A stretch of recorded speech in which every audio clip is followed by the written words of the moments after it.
Okay, so we're in NE01. We're looking into a typical class, what we'll see all around the building.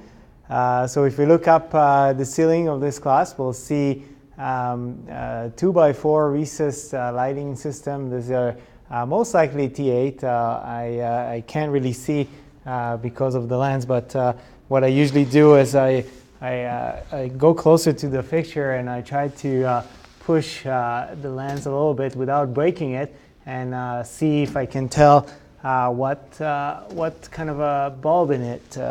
And that looks like a T8 lamp.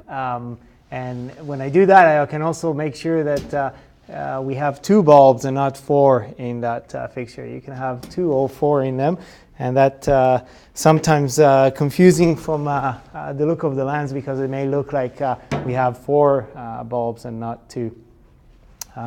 So here's what we have in terms of lighting switches. We see that right away I can tell that this is low voltage light switches, and with lighting, it's nice to be able to see what happens when you turn them off, because the question always is whether it's an electronic ballast or a magnetic ballast. And if you see that if the light comes on right away without any flickering happening, you kind of know that it's an instant start ballast, which will probably be an instant start electronic ballast.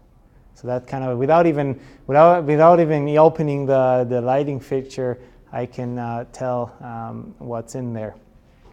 So of course later on we'll see, we'll have the exact information of what the ballast type is, but right away I can get a very good idea what's in there. Since we're in the classroom already, it's really good to know what controls the heating system, and we can see right away that there's some kind of a thermostat, but in fact it's not really a thermostat. This is a DDC sensor. It's a smart sensor.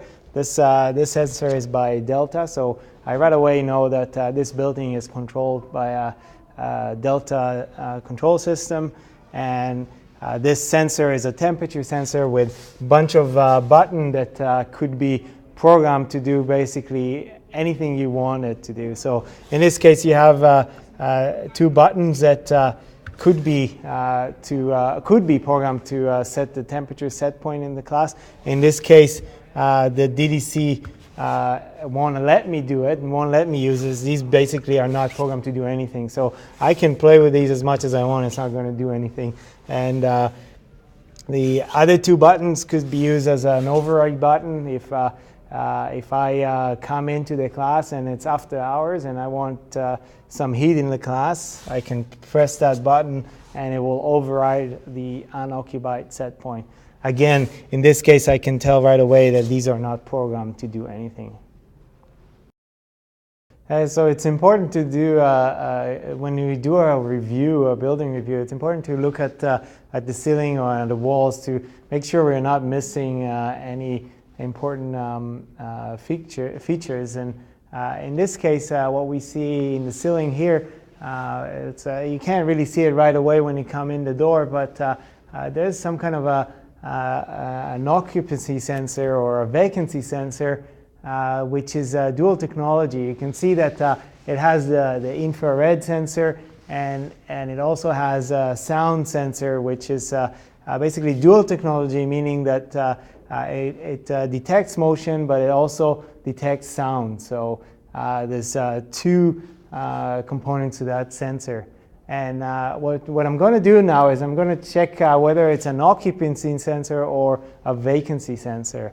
So if it's an occupancy sensor, I should be able to turn on the light just by walking into the class, and it should detect my motion. As you can see, it's waving a red light, but the lights won't come on. So that tells me that this is actually, in fact, a vacancy sensor, which means that if all students leave the class after a few minutes without having anyone in the class, the lights will come off.